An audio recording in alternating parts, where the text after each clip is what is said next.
안녕하세요. 공모주의 모든 것을 알아보는 공투입니다. 11월 1주 교촌 FMB사의 청약 일정이 마무리가 되었고, 오는 11월 2주에는 5개사의 청약 일정이 예정이 되어 있습니다. 오늘 영상에서는 11월 2주 청약 기업들의 일정과 11월 9일과 10일 청약 일정이 진행되는 네페스아크사의 청약 정보를 분석해 볼 수 있도록 하겠습니다.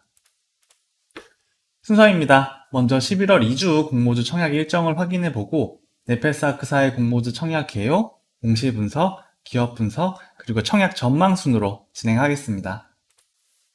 먼저 11월 1주차의 공모주 청약은 교촌 FMB사가 1318대 1의 경쟁률을 기록하였습니다.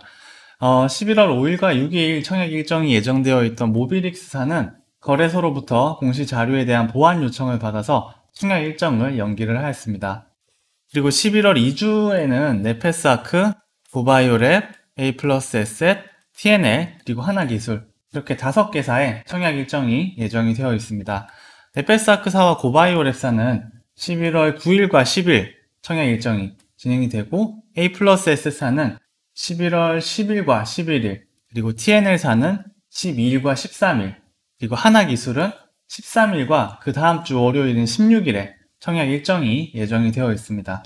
그리고 이외에 원래 11월 2주에 청약을 예정하였던 알체라사와 명신산업사는 청약 일정을 연기하기로 결정을 하였습니다. 네, 다음은 네페스아크사 공모주 개요에 대하여 알아볼 수 있도록 하겠습니다. 네페스아크사는 지난 11월 5일 기관 투자자들을 대상으로 진행한 수요 예측 결과에 따라서 공모 가격을 최종 발표하였습니다. 먼저 수요 예측 결과를 한번 확인해 보겠습니다. 공모가는 공모밴드의 최상단 금액인 26,500원으로 최종 확정이 되었고, 기관 경쟁률은 707.7대 1에 나쁘지 않은 경쟁률을 기록하였습니다. 세부 내용에 대한 결과는 다음과 같습니다.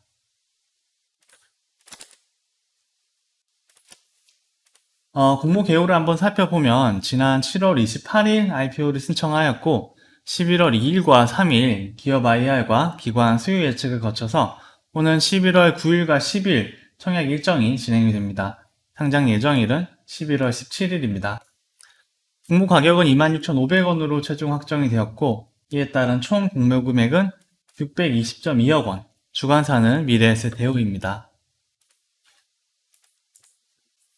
네, 다음은 공시 분석입니다. 먼저 공모 개요를 확인해보면 최종 공모 가액은 26,500원으로 확정이 되었고 이에 따른 총 모집 금액은 약 620억 원 규모입니다.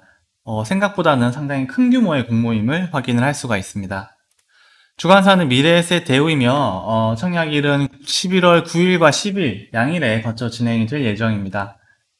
금번 공모는 신주 모집 100%로 진행이 되며 일반 투자자에게 배정된 물량은 약 46만 8천 주로 전체 물량의 20%입니다. 다음은 자금 사용의 목적에 대하여 알아보겠습니다. 재비용을 제외한 순 조달 금액은 약 602억 원 수준이며 네페스아크사는 해당 금액 중 532억 원을 시설자금, 그리고 70억 원을 채무상환 자금으로 사용하겠다고 공시하였습니다. 조금 더 자세히 확인해보면 시설자금의 경우 디메모리 반도체 테스터 설비, 캐파 확대를 위한 기계 설비 구입에 전액을 사용할 예정이며 채무상환 자금의 경우에는 한업은행과 하나은행으로부터 빌려왔던 시설자금, 차입금 상환에 활용을 할 예정입니다. 네페스아크사는 기존 네페스사의 반도체 테스트 사업 부문을 물적 분할하여 설립된 회사로 시스템 반도체 테스트 솔루션을 전문으로 하는 기업입니다. 세부적인 사항은 기업 IR 자료를 통하여 살펴볼 수 있도록 하겠습니다. 네, 다음은 재무에 관한 사항입니다. 일단 2019년도에 설립된 기업이라 재무 데이터는 작년과 올해 데이터밖에 없습니다. 2020년 상반기 기준 유동자산은 총 119억 원 수준이며 이 중 90% 정도가 당좌자산, 그리고 10% 정도가 재고자산으로 잡혀 있음을 알 수 있습니다. 비유동자산의 경우에는 총 규모가 약 1,464억 원 규모이며 대부분의 금액이 유형자산으로 잡혀 있는 것을 확인할 수가 있습니다. 자산 부분은 유형과 무형 양쪽 모두 큰 이슈는 없는 것으로 보여집니다. 문제는 부채 부분인데, 부채의 경우 2020년 상반기 약 1257억 원 규모이며 이 중 80% 정도가 비유동 부채입니다. 상당히 부채가 많을 뿐 아니라 자본 대비 부채 비율을 보면 거의 약 400%에 달하는 수준으로 객관적으로 쉽게 납득이 가지 않는 수치라 세부 내용을 한번 살펴보았습니다. 여기 보이시는 부분이 부채 관련 부분인데 일단 부채의 대부분을 차지하는 카테고리는 여기 보이시는 두 개 부류, 장기 차입금 및 전환사채와 단기 손익 공정가치 금융부채 부분이 대부분의 비중을 차지하고 있는 것을 알 수 있습니다. 먼저 장기 차입금 및 전환사채 부분을 확인해 보면 장기 차입금이 244억 원, 전환사채가 184억 원입니다. 단기 손익 공정가치 금융 부분의 부채는 약 620억 원 규모인데 이 중 파생 상품의 부채가 183억 원, 상환전환 우선주가 437억 원입니다. 일단은 다행스럽게도 이 중 전환사채, 그리고 파생상품 부채, 그리고 상환전환 우선주의 경우 실제 손익이 아닌 주식시장이 상장하거나 기업 가치가 올라가면서 일회성으로 발생한 회계상의 손실입니다. 이 부분이 조금 어려운 내용인데 회계 속에서 사용하는 전문적인 내용이라 굳이 이해하지 않으셔도 무방하나 간단히 얘기하자면 지금 여기 보이시는 대략 1000억 원 정도의 부채 중에 전환사채 184억 원, 파생상품 부채 183억 원, 상환전환 우선주 437억 원은 상장 이후에 거의 대부분 해결될 부분이며 또한 이번 공모를 통하여 자본을 확충하고 차입금을 상환할 예정을 가지고 있기 때문에 재무건전성 부분이 여기 보여지시는 부분만큼 굉장히 나쁘지 않다 정도로 생각을 하시면은 이해하시면 충분할 것 같습니다. 그리고 매출 부분을 살펴보면 작년 4월부터 12월까지 3개 분기 동안 총 매출액이 547억 원 매출을 달성하였고 올해 상반기는 361억 원의 매출을 달성하였습니다. 영업이익의 경우 작년 3개 분기 동안 182억 원의 영업이익을 달성하였고 올해 상반기 동안은 47억 원의 영업이익을 달성하였습니다. 영업이익률 역시 작년에는 30% 이상, 올해 역시 20% 이상의 영업이익률을 보이며 영업이익과 영업이익률 역시 상당히 좋은 모습을 보여주는 것을 알 수 있습니다. 다음은 주주에 관한 사항입니다. 모회사인 네페스 주식회사가 전체 지분의 77.33%의 지분을 보유하고 있습니다. 이 외에 하나반도체 신기술 투자조합이 12.78%, 우리사주조합에서 3.22% 보유하고 있어서 전체 지분의 거의 대부분을 이 세 주주가 보유하고 있어 지분 구조가 상당히 탄탄한 상황입니다. 또한 근본 공모의 규모가 꽤 큰 편이긴 하지만 그럼에도 불구하고 상장 이후에 보호예수 물량이 70.4%에 달하기 때문에 오버행 이슈는 굉장히 적을 것으로 예상이 됩니다. 네, 다음은 기관 투자자 대상 IR 자료를 통한 기업 분석입니다.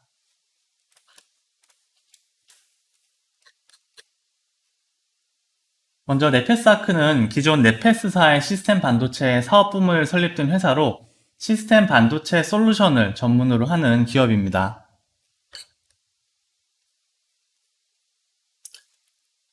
(2019년 4월에) 최초 설립이 되었고 임직원은 106명, 그리고 소재지는 충북 청주에 위치를 하고 있습니다. 먼저 반도체의 경우에는 크게 메모리 반도체와 시스템 반도체 혹은 비메모리 반도체로 나뉘어집니다. 메모리 반도체 같은 경우에는 정보를 저장하는 용도로 사용되는 반도체로 D램 혹은 S램과 같은 제품들이 있고 시스템 반도체의 경우에는 연산, 논리 작업 등과 같은 정보 처리를 위한 반도체로 SSD나 모바일 AP, CPU 등과 같은 시스템에 사용이 되고 있는 분야입니다. 이러한 시스템 반도체 부분이 최근 4차 산업혁명 시대를 이후로 매우 급격히 성장하고 있으며 네페스아크는 이러한 시스템 반도체 분야의 전 영역의 테스트를 수행을 하고 있습니다.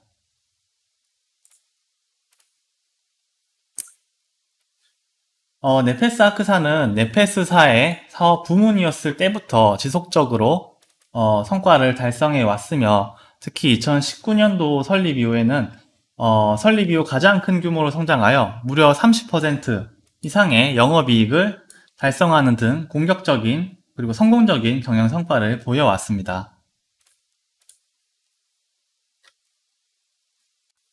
이러한 시스템 반도체 시장은 5G 시대, 그리고 스마트폰 고도화, 스마트카 시대 등 다양한 요인으로 인하여 매년 큰 규모의 성장이 기대가 되고 있는 시장입니다.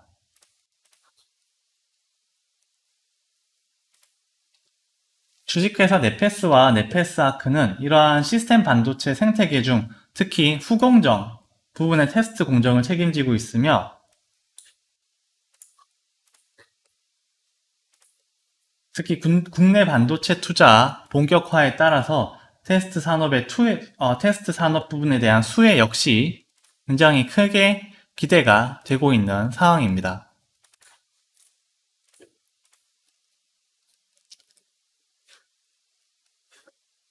또한 여기 보이시는 바와 같이 타 그룹사 간 협업을 통하여 고객사의 시스템 반도체 후공정 분야에 원스톱 테스팅 솔루션을 제공할 수 있으며, 이를 통하여 안정적인 매출과 시장 선점이 가능합니다. 또한 여기 보이시는 바와 같이 타사 대비 독자적인 패키지 기술력을 보유하여 국내뿐 아니라 글로벌 반도체 기업들의 많은 관심을 받고 있으며, 이러한 테스트 제품 다각화와 글로벌 해외 고객 확보를 통하여 매출 다각화 및 지속적인 성장을 견인하고자 계획을 하고 있습니다. 이를 통하여 시스템 반도체 분야에 글로벌 탑티어 테스터로 퀀텀 점프하는 것이 네페스아크사의 최종적인 비전입니다. 네, 다음은 최종 IPO 전망입니다. 먼저 수요 예측 결과는 양호입니다. 이번 수요 예측 결과 707대 1의 양호한 경쟁률을 기록하였고, 최종 공모가가 공모밴드 최상단으로 확정된 부분 역시 긍정적인 부분입니다. 또한 보호회수 물량이 양호하다는 부분 역시 긍정적인 요소로 작용할 것으로 보여집니다. 기업 분석 결과 역시 양호입니다. 양호한 매출 성장과 준수한 영업이익률을 보여주었으며, 그룹사 간 협업으로 인한 시너지가 발생할 수 있다는 부분 역시 긍정적인 요소로 평가됩니다. 다만 PMIC 부분에 편중된 매출 구조와 낮은 시장 지배력이 단점으로 작용할 것으로 보여지며, 추가적인 성장을 위해서 적극적인 신규 고객 발굴 노력이 필요하다는 부분 역시 다소 부족한 부분으로 여겨집니다. 산업 분야의 전망 맑음입니다. 글로벌 시스템 반도체 시장은 지속적인 성장이 기대되는 시장이며, 반도체 테스트 시장의 중요성 역시 갈수록 증가되고 있는 부분이 긍정적인 요소로 작용합니다. 국내 IPO 시장의 분위기 역시 양호합니다. 국내 청약 기업들에 대한 양호한 청약 성적과 우량 기업들에 대한 투자 수요가 다대화하는 부분 역시 긍정적인 요소이며, 다만 국내 주식시장의 분위기가 다소 불확실하다는 부분은 조금 우려가 되는 부분으로 작용을 할 것으로 보여집니다. 이에 따라 종합 전망은 양호입니다. 나쁘지 않은 종목이라고 생각을 합니다. 시스템 반도체 시장 전체의 파이가 성장할 것은 매우 분명해 보이고, 네페스아크가 서비스하고 있는 테스트 솔루션 시장 역시 상당히 매력 있는 분야로 보여집니다. 비록 현재 이 분야에서 네페스와 네페스아크의 시장 지배력이 그리 높지는 않지만 지속적으로 매출 및 영업이익이 성장하고 있으며, 계열사 간 시너지를 통하여 보다 발전적인 결과를 만들어낼 수 있을 거라고 생각을 합니다. 보호회수 물량이 양호한 부분도 주가의 긍정적인 요소입니다. 공모 참여를 충분히 권장해드릴 만한 기업으로 보이며, 다만 공모가 산정할 때 역대 가장 높은 성과를 보였던 2019년에 매출 및 영업이익 등을 기준하여 산정했기 때문에 공모가가 약간은 비싸지 않나 하는 생각도 있습니다. 이 부분에 대해서는 공모 참여 전에 한번 직접 고민을 해보시고 결정을 하시기를 추천드립니다. 오늘은 네페스아크사의 공모주 청약 관련 정보를 정리를 해보았습니다. 다음 영상은 같은 날 청약 일정이 진행되는 구바이오랩사의 청약 정보 영상으로 인사드릴 수 있도록 하겠습니다. 구독과 좋아요 부탁드리며 오늘도 성투화하시는 하루 되십시오. 감사합니다.